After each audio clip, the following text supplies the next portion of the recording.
Sa araw na makatagpo ka ng taong handa kang samahan mula sa pinakamagulo hanggang sa pinakamasayang sandali ng buhay mo. Huwag mo nang pakakawalan. Kasi sa mundo na ginagalawan natin ngayon, isang hamon ang makakita ka ng taong magmamahal sa'yo ng tapat at totoo. Taong maituturing mong palagi. Oo, palaging mananatiling sa'yo. Palaging uunawa. Palaging magpapahalaga. Taong tatanggapin ka ng buong buo maging sino ka pa.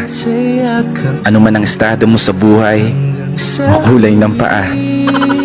Taong hindi lang nakabase sa kung anong nakikita ng mga mata. Taong bigla na lang magliligalig nang hindi mo alam ang dahilan. Ay, mali pala. Taong makakasama mong mangarap at abutin ito ng sabay. Taong aalalay, lalo sa mga panahong tatakot kang tumulay. Takot kang sumugal, takot kang humakbang.